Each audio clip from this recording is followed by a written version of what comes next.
എല്ലാവർക്കും നമസ്കാരം. ഞാൻ ഡോക്ടർ വിഷ്ണു സതീഷ്. ഒരുപാട് മാനസികമായിട്ടും ശാരീരികമായിട്ടും നമുക്ക് ബുദ്ധിമുട്ടുണ്ടാക്കുന്ന ഒരവസ്ഥയാണ് ബ്ലോട്ടിംഗ് എന്ന് പറയുന്നത്. എന്താണ് ഈ ബ്ലോട്ടിംഗ് എന്ന് വെച്ച് കഴിഞ്ഞാൽ, ഭക്ഷണം കഴിച്ചതിന് ശേഷം നമ്മുടെ വയറിങ്ങനെ ഗ്യാസ് കയറി പെരുത്തിരിക്കുന്ന ഒരവസ്ഥ, അല്ലെങ്കിൽ ഒരു ബലൂണ് പോലെ അതിങ്ങനെ വീർത്തിരിക്കുന്ന ഒരവസ്ഥയാണ് ഈ ബ്ലോട്ടിംഗ് എന്ന് പറയുന്നത്. അത് ശരിക്കും കുറേ കാലമായിട്ട് ബ്ലോട്ടിംഗ് അനുഭവിക്കുന്ന ഒരാൾക്ക് അത് നമ്മുടെ ശരീരത്തിൽ എത്രത്തോളം ഡിസ്കംഫർട്ട് ഉണ്ടാക്കുന്നു എന്നുള്ളത് കറക്റ്റായിട്ട് പറഞ്ഞുതരാൻ സാധിക്കും. അതായത് നമുക്കൊരു എനർജി ലെവൽ ഉണ്ടാവില്ല, വളരെ ക്ഷീണമായിരിക്കും. അതുപോലെ തന്നെ നമുക്കൊരു വ്യക്തതയോടെ ഒരു കാര്യം ചിന്തിക്കാൻ പറ്റില്ല. നമ്മുടെ വർക്കിനെ ഇത് ഒരുപാട് എഫക്റ്റ് ചെയ്യാറുണ്ട്. സോ എന്തുകൊണ്ട് നിങ്ങൾക്ക് ഈ ഗ്യാസും ബ്ലോട്ടിങ്ങും ഉണ്ടാവുന്നു എന്നതിൻ്റെ രണ്ട് സയൻറ്റിഫിക്കലി പ്രൂവൺ, ശാസ്ത്രീയമായിട്ട് തെളിയിച്ചിട്ടുള്ള രണ്ട് അവസ്ഥയെ കുറിച്ചിട്ടാണ് ഈ വീഡിയോയിൽ ഞാൻ എക്സ്പ്ലെയിൻ ചെയ്യാൻ പോകുന്നത്. ബ്ലോട്ടിംഗ് ഉണ്ടാവാനുള്ള ആദ്യത്തെ കാരണം എന്ന് പറയുന്നത് ഹൈപ്പോ അസിഡിറ്റി എന്ന് പറയുന്ന അവസ്ഥ. അതായത് പലരും ചിന്തിക്കുന്നത് നമ്മുടെ വയറിൽ ആസിഡ് കൂടിക്കഴിയുമ്പോഴാണ് ഈ അസിഡിറ്റി ഗ്യാസ് പോലുള്ള പ്രശ്നങ്ങൾ ഉണ്ടാകുന്നത്. അത് ശരിയാണ്, അതൊരു പരിധിവരെ ശരിയാണ്. പക്ഷേ ഇതുപോലെ തന്നെ ആസിഡ് വയറിൽ കുറഞ്ഞു കഴിഞ്ഞാലും ഈ പറഞ്ഞിട്ടുള്ള ഗ്യാസും ബ്ലോട്ടിങ്ങും അസിഡിറ്റി പോലുള്ള സിംറ്റംസും ഒരു പേഷ്യൻറ്റിന് ഫീൽ ചെയ്യാം. അപ്പോൾ ആസിഡ് വയറിൽ കുറഞ്ഞു കഴിഞ്ഞാൽ എന്താണ് സംഭവിക്കുന്നത്? ഉദാഹരണത്തിന് നമ്മളിപ്പോൾ ഭക്ഷണം കഴിച്ചു, ഈ ഭക്ഷണം നമ്മുടെ വയറിലേക്ക് എത്തുവാണ്. പ്രത്യേകിച്ച് പ്രോട്ടീൻ അടങ്ങിയിട്ടുള്ള ഭക്ഷണം, ഇപ്പോൾ മാംസമായിരിക്കാം, അല്ലെങ്കിൽ ചെറുപയർ, അല്ലെങ്കിൽ കടല, അല്ലെങ്കിൽ പനീർ, മുട്ട, ഇങ്ങനെയുള്ള പ്രോട്ടീൻ കൂടുതലായിട്ടുള്ള ഭക്ഷണങ്ങൾ കഴിച്ചിട്ട് അത് നമ്മുടെ വയറിലെത്തിക്കഴിഞ്ഞാൽ ദഹനത്തിൻ്റെ പ്രോസസ്സ് സ്റ്റാർട്ട് ചെയ്യും. ഈ പ്രോട്ടീനെ ദഹിപ്പിക്കാൻ സഹായിക്കുന്ന ഒരു മോളിക്യൂളാണ്, അല്ലെങ്കിൽ ഒരു വസ്തുവാണ് ഹൈഡ്രോക്ലോറിക് ആസിഡ് അഥവാ സ്റ്റൊമക് ആസിഡ് എന്ന് പറയുന്നത്. അപ്പോൾ നമ്മൾ കഴിച്ചിരിക്കുന്ന ഭക്ഷണത്തിലെ പ്രോട്ടീനെ വിഘടിപ്പിക്കുന്നത് ഈ സ്റ്റൊമക് ആസിഡാണ്. ഇത് വിഘടിച്ചാൽ മാത്രമേ നമുക്കിതിലുള്ള ന്യൂട്രീഷനും മിനറൽസും ഒക്കെ അബ്സോർബ് ചെയ്യാൻ പറ്റൂ. പക്ഷേ ചില കാരണങ്ങൾ കൊണ്ട് നമ്മുടെ വയറിലുള്ള ആസിഡ് ലെവൽ കുറഞ്ഞു പോകുന്നുണ്ട്. അങ്ങനെ കുറഞ്ഞു കഴിഞ്ഞാൽ എന്ത് പറ്റും? ഈ പ്രോട്ടീൻ വയറിൽ നിന്ന് ഡൈജസ്റ്റ് ചെയ്യാതെ, അതായത് ദഹിക്കാതെ അവിടെ തന്നെ കെട്ടിക്കിടക്കുന്ന ഒരവസ്ഥ വരും. അങ്ങനെ സംഭവിച്ചു കഴിഞ്ഞാൽ ഭക്ഷണം നമ്മുടെ വയറിൽ അല്ലെങ്കിൽ കുടലിൻ്റെ ആദ്യ ഭാഗത്ത് ഇരുന്നിട്ടത് ഫെർമെൻറ്റ് ചെയ്യും. ഈ ഫെർമെൻറ്റേഷൻ്റെ ഒരു ഫർദർ എഫക്റ്റ് ആയിട്ട് നമ്മുടെ വയറിൽ അല്ലെങ്കിൽ കുടലിൻ്റെ ഫസ്റ്റ് പോർഷനിൽ ഒരുപാട് ഗ്യാസ് ഉണ്ടാകും. അങ്ങനെയാണ് നമുക്ക് ഭക്ഷണം കഴിച്ച ഉടനെ പലരും പറയുന്നത് വയറിൽ ഗ്യാസ് ഫോം ആയിട്ടുണ്ട് എന്ന് പറയുന്ന ഒരു മേജർ കാരണം ചിലപ്പോൾ ഹൈപ്പോ അസിഡിറ്റി ഉണ്ടായിരിക്കാം. ഇങ്ങനെ നിങ്ങളുടെ ശരീരത്തിൽ ഹൈപ്പോ അസിഡിറ്റി ഉണ്ടെങ്കിൽ ശരീരത്തിൽ കാണുന്ന ചില ലക്ഷണങ്ങളാണ്. ഒന്ന് ഞാൻ പറഞ്ഞു ഓൾറെഡി, ബ്ലോട്ടിങ്, നമ്മുടെ വയറിങ്ങനെ ബലൂണ് പോലെ വീർത്തിരിക്കുന്ന അവസ്ഥ. അല്ലെങ്കിൽ അതുപോലെ തന്നെ ഒരുപാട് ഏമ്പക്കം, കാരണം ഗ്യാസ് ഇങ്ങനെ കെട്ടി നിറഞ്ഞിരിക്കുകയാണല്ലോ. ഇത് ശരീരത്തിൽ നിന്ന് പുറത്ത് കളയാൻ വേണ്ടിയിട്ടാണ് പലരും ഒരുപാട് ഇങ്ങനെ ഏമ്പക്കം പോലെ ഇത് പുറത്തോട്ട് പോകുന്നത്. അതുപോലെ തന്നെ ചിലവർക്കെങ്കിലും ലൂസ് മോഷനായിട്ട് പോകാറുണ്ട്. ചിലവർ പറയുന്ന ഒരു സിംറ്റമാണ് ഭക്ഷണം കഴിച്ച ഉടനെ ടോയ്ലറ്റിൽ പോകണം എന്നുള്ളൊരു ഫീലിംഗ്, അതായത് ഒരു അർജൻസി ഉണ്ടാവുക എന്നുള്ളത്. അതും ചിലപ്പോൾ ഹൈപ്പോ അസിഡിറ്റിയുടെ സിംറ്റം ആയിരിക്കാം. പിന്നെ വേറൊരു പ്രോബ്ലം എന്ന് പറയുന്നത് ക്ഷീണമാണ്. അതികഠിനമായിട്ടുള്ള ക്ഷീണം എക്സ്പീരിയൻസ് ചെയ്യുന്ന ആൾക്കാരുണ്ട് ഹൈപ്പോ അസിഡിറ്റി ഉണ്ടെങ്കിൽ. കാരണം എന്തുകൊണ്ടാണ്? അവർക്ക് ന്യൂട്രീഷണൽ ഡെഫിഷ്യൻസി ഉണ്ടാകും. കാരണം പ്രോട്ടീൻ ദഹിക്കുന്നില്ല. അതുകൊണ്ട് തന്നെ ശരീരത്തിൽ അയൺ കണ്ടൻറ്റും നമ്മുടെ വൈറ്റമിൻ ബി കണ്ടൻറ്റും കാൽഷ്യത്തിൻ്റെ കണ്ടൻറ്റും ഒക്കെ വളരെയധികം കുറഞ്ഞു പോകും. ഈ പറഞ്ഞിട്ടുള്ള വൈറ്റമിൻസും മിനറൽസും ഒന്നും ശരീരത്തിലില്ലെങ്കിൽ നമുക്ക് അതികഠിനമായിട്ടുള്ള ക്ഷീണം എക്സ്പീരിയൻസ് ചെയ്യാനുള്ള ചാൻസസ് കൂടുതലായിരിക്കും. ഈ ഹൈപ്പോ അസിഡിറ്റി ഉണ്ടാവാനുള്ള ഒരു കാരണം എന്ന് പറയുന്നത് നമ്മുടെ വയറിൽ എച്ച് പൈലോറി എന്ന് പറയുന്ന ഒരു ബാക്ടീരിയ വളരുന്നതുകൊണ്ടാണ്. സോ ഈ എച്ച് പൈലോറി ബാക്ടീരിയ നമ്മുടെ സ്റ്റൊമക്കിൻ്റെ ചില ഭാഗങ്ങൾ എഫക്റ്റ് ചെയ്ത് കഴിഞ്ഞാൽ ഹൈപ്പോ അസിഡിറ്റി എന്ന് പറയുന്ന ഒരു കണ്ടീഷനിലോട്ട് പോകും. പ്രത്യേകിച്ച് മിഡിൽ പോർഷനിൽ എഫക്റ്റ് ചെയ്യുമ്പോഴാണ് ഹൈപ്പോ അസിഡിറ്റി ഉണ്ടാകുന്നത്. കോർപ്പസ് ഗ്യാസ്ട്രൈറ്റിസ് എന്ന് പറയുന്ന ഒരു കണ്ടീഷനുള്ളവർക്കാണ് കൂടുതൽ ഹൈപ്പോ അസിഡിറ്റി ഉണ്ടാകുന്നത്. അപ്പോൾ ഈ എച്ച് പൈലോറിനെ ക്ലിയർ ചെയ്യുക എന്നുള്ളതാണ് ഗ്യാസും ബ്ലോട്ടിങ്ങും കുറയ്ക്കാൻ വേണ്ടിയിട്ട് മെയിനായിട്ട് നമ്മൾ ചെയ്യേണ്ടത്.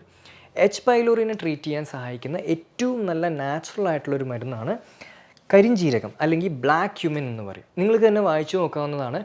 ബ്ലാക്ക് ക്യുമിനും എച്ച് പൈലോറിന്ന് അടിച്ചു നോക്കിയാൽ തന്നെ ഒരുപാട് റിസർച്ച് പേപ്പേഴ്സ് നിങ്ങൾക്ക് കിട്ടും. സോ ഈ ബ്ലാക്ക് ക്യുമിൻ അല്ലെങ്കിൽ കരിഞ്ജീരകം റെഗുലറായിട്ട് നമ്മുടെ ഡയറ്റിൽ യൂസ് ചെയ്യുന്നത് എച്ച് പൈലോറി മൂലം ഉണ്ടാകുന്ന ഗ്യാസ് ബ്ലോട്ടിംഗ് സിംറ്റംസും എച്ച് പൈലോറിനെ തന്നെ ശരീരത്തിന് ക്ലിയർ ചെയ്യാൻ സഹായിക്കുന്ന ഒരു മരുന്നാണ്. രണ്ടാമത് എച്ച് പൈലോറിനെ ട്രീറ്റ് ചെയ്യാൻ സഹായിക്കുന്ന വേറൊരു നാച്ചുറൽ മോളിക്യൂളാണ് ലൈക്കോറൈസ്. അതിമധുരം എന്ന് നമുക്ക് മലയാളത്തിൽ അതിനെ വിളിക്കാം. ഈ അതിമധുരത്തിൻ്റെ അകത്തുള്ളൊരു കണ്ടൻ്റ് ഉണ്ട്, DGL എന്ന് പറയും. ഈ DGL ആണ് എച്ച് പൈലോറിനെ ട്രീറ്റ് ചെയ്യാൻ സഹായിക്കുന്നത്.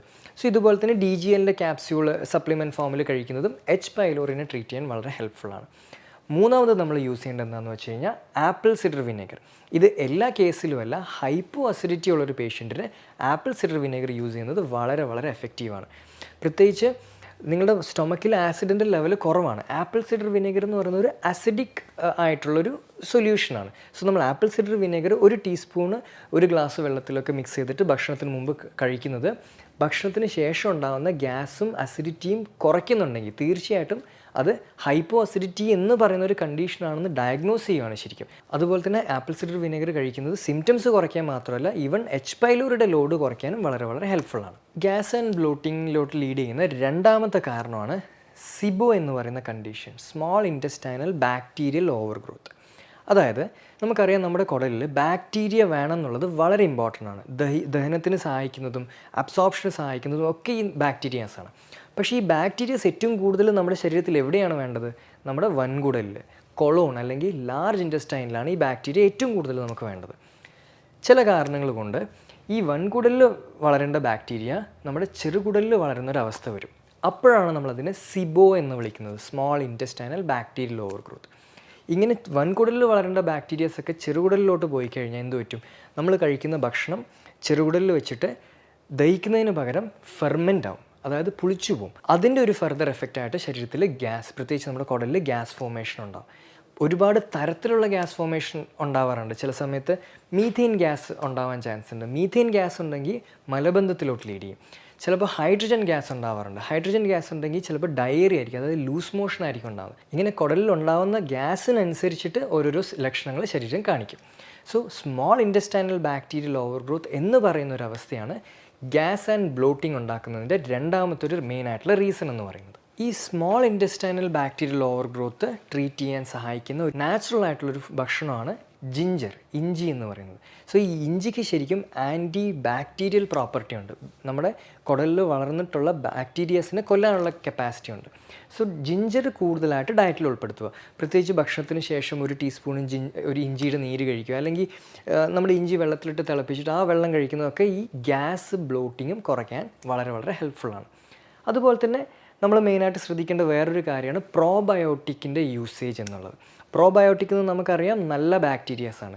പക്ഷേ ഈ സിബോ ഉള്ളവർ പ്രോബയോട്ടിക് യൂസ് ചെയ്യുമ്പോൾ ശ്രദ്ധിക്കുക, എല്ലാ തരത്തിലുള്ള പ്രോബയോട്ടിക്സ് നിങ്ങൾക്ക് ഹെൽപ്ഫുൾ ആവില്ല ഗ്യാസ് കുറയ്ക്കാൻ. പ്രത്യേകിച്ച് സോയിൽ ബേസ്ഡ് പ്രോബയോട്ടിക് SBO എന്ന ടൈപ്പ് ഓഫ് പ്രോബയോട്ടിക്സ് വേണം യൂസ് ചെയ്യാൻ വേണ്ടിയിട്ട്. കാരണം ഈ SBO പ്രോബയോട്ടിക്കിലുള്ള ബാക്ടീരിയയാണ് നമ്മുടെ ചെറുകുടലിൽ വളർന്നിട്ടുള്ള ബാക്ടീരിയനെ ക്ലിയർ ചെയ്യാൻ സഹായിക്കുന്നത്. സോ പ്രോബയോട്ടിക് യൂസ് ചെയ്യുമ്പോൾ SBO പോലുള്ള പ്രോബയോട്ടിക്സ് ആണ് മെയിനായിട്ടും യൂസ് ചെയ്യേണ്ടത്.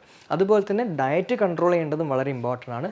പഞ്ചസാര പൂർണ്ണമായിട്ടും നിർത്തുക. അതുപോലെ തന്നെ റിഫൈൻഡ് ആയിട്ടുള്ള കാർബോഹൈഡ്രേറ്റ് പൂർണ്ണമായും നിർത്തേണ്ടതും വളരെ വളരെ ഇമ്പോർട്ടൻ്റ് ആണ്. നമ്മുടെ ശരീരത്തിൽ നിന്ന് കാർബോഹൈഡ്രേറ്റിൻ്റെ അളവ് കുറയുന്നതിനനുസരിച്ചിട്ട് നമ്മുടെ ഇൻറ്റസ്റ്റൈനിലുള്ള അല്ലെങ്കിൽ കുടലിലുള്ള ബാക്ടീരിയയുടെ ഗ്രോത്തും കുറഞ്ഞു വരും. സോ സിബോ കണ്ടീഷൻ ട്രീറ്റ് ചെയ്യാൻ കാർബോഹൈഡ്രേറ്റ് കുറവുള്ള ഒരു ഡയറ്റ് കഴിക്കുന്നതും പ്രോബയോട്ടിക്സ് കറക്റ്റായിട്ട് ആഡ് ചെയ്യുന്നതും ഇഞ്ചി, വെളുത്തുള്ളി പോലുള്ള നാച്ചുറൽ ആയിട്ടുള്ള ആൻറ്റിബയോട്ടിക്സ് യൂസ് ചെയ്യുന്നതും വളരെ വളരെ ഹെൽപ്ഫുള്ളാണ് ഈ സിബോ എന്ന് പറയുന്ന കണ്ടീഷൻ ട്രീറ്റ് ചെയ്തിട്ട് ഗ്യാസും ബ്ലോട്ടിങ്ങും കുറയ്ക്കാം. സോ ഭക്ഷണ രീതിയിൽ വരുത്താൻ പറ്റുന്ന ചെറിയ ചേഞ്ചസ് കൊണ്ടും കറക്റ്റായിട്ടുള്ള പ്രോബയോട്ടിക്സിൻ്റെ യൂസ് കൊണ്ടും നമുക്ക് ഗ്യാസ് ആൻഡ് ബ്ലോട്ടിംഗ് എന്ന് പറയുന്ന കണ്ടീഷൻ പൂർണ്ണമായിട്ടും ഭേദപ്പെടുത്താൻ സാധിക്കുന്നതാണ്. മറ്റൊരു വീഡിയോയുമായി വീണ്ടും കാണുന്നവരെ എല്ലാവർക്കും നന്ദി.